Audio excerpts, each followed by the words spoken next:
first we're going to start by declaring strings, or declaring strings. So, I'm going to do my regular boilerplate setup. Package main. I don't know why that keeps doing that. So import. See, I don't know why it does it either. Okay. FMT. Okay. And then go func main. Alright, so in order to declare a string, simple.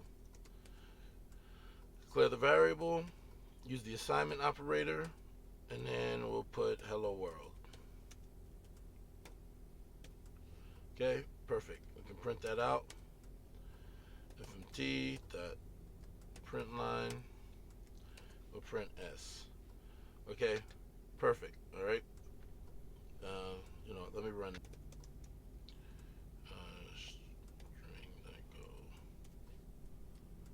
All right, there you go. Hello world. All right, now concatenating strings or joining two strings together. It's also easy. So we'll make another string using the assignment operator, and we'll just put a space there, and we'll put Bob. Okay, Bob's our friend. All right. So all we got to do is we can add a plus operator, just like most languages, JavaScript, Python, and so put S1, and this will concatenate the string together, right?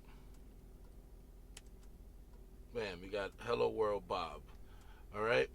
You can also use a compound operator, and compound operator is you do this in one swoop. So it's just going to add the value of S1 to S2. I mean S. It's going to add the value of S1 to S. Okay. So let me put S1 in there. We got that. And we're going to see hello world. Okay, we can also concatenate by using a compound operator. This will add the value on the right hand side to the left hand side. So you see what I mean. All right. So it'll do the same thing. Hello world Bob. Okay. And then there we go. Okay, getting strings length. Okay, so it's really easy. You just use the built-in length function. So we won't do too much. We'll just put len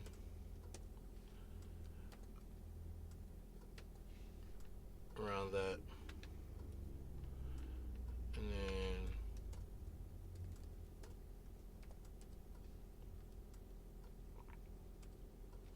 and you see that it's 14 characters in this string. So perfect. Okay, now we're going to compare some strings, right? So we'll delete this. Okay, so we'll put S equals hello.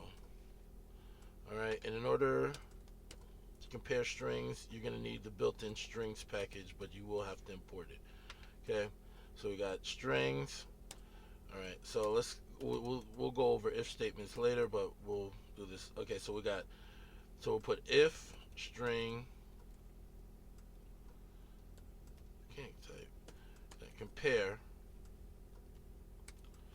and then we'll put S, and we'll say hello. Okay, and it's not going to return a true or false. It's going to return a 0 or a 1. If it's a 0, that means it's true. If it's 1, it's false. So we'll format that print line, and we'll just say it's true. Perfect. Okay, so we'll come down here, run it, and you see that it says it's true. See, it says it's true because I compared the string and they're equal, whatever. So let's just we'll put cello to, and then we'll put an else on here. Okay, so that print line, it's not true. Okay, so we'll go with that again, and we'll see that we'll see that cello is not equal to hello. So you see it prints out it's not true. Okay, now we're going to just search through string in golang. Okay. All right. So let's say, okay, let's make it a sentence. Hello. Okay, I didn't put parentheses around that. Hello, Bob. How are you? Okay. So we're gonna look for this word R, A-R-E, right here. Okay. So what we can do is FMT print line. We'll just do this as a shortcut. And we'll put strings because we need it from the strings package. And then contains, and then we put the variable, which is S first, and then what we're looking for, A-R-E. Okay. So let's clear this out. Go run string. And you can see that it's true. It contains the word R. So let's see. Let's make this false. So we'll put the in there. We see that there's no the inside of Bob. How are you? Okay. So let's go run this again, and you can see that it's false. Okay. Now we're gonna tokenize or split a string. Okay, that's gonna turn a string into an array. So we'll just take this out right here, and then we'll put we'll do the same thing. Format that print line, and then we'll put strings dot split. Okay, and then we'll put the S in there. And then we'll put like the delimiter. We'll say the delimiter is a space. So it should give us an array with each one of these out here. You know, each one of these separated by the spaces in here. So let's just run this and see what we got. And you can see it returns an array with this many, what is this, 1, 2, 3, 4, 5 elements. So we can see, oh, okay, we'll do this.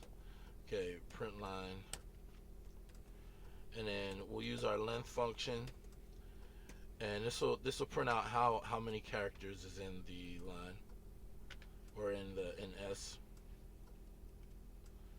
And you see it's 21, and you can prove this is an array by we'll take this and we'll put this in its own variable.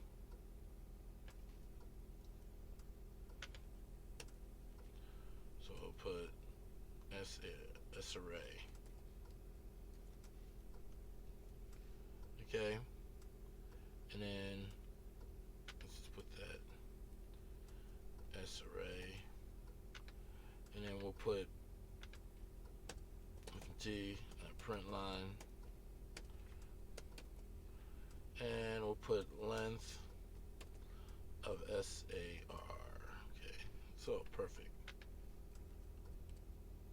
There we go, and you can see that there's five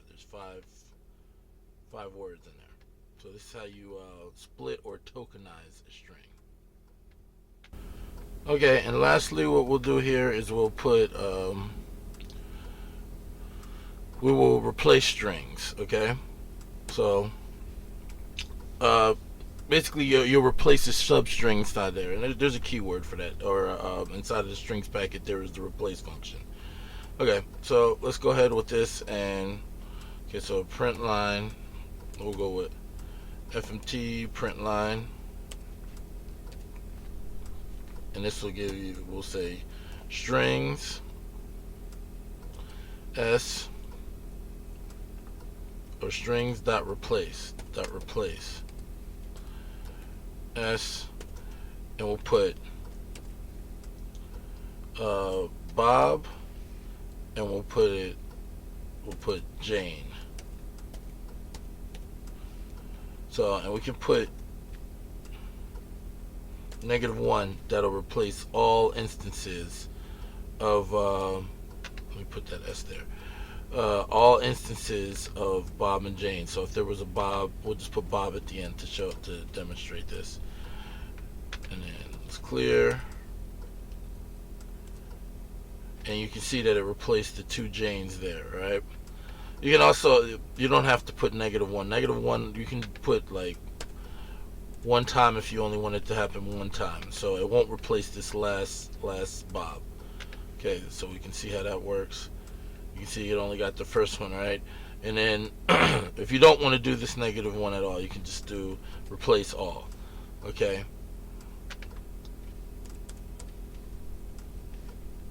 and then let's go, just replace all. Okay,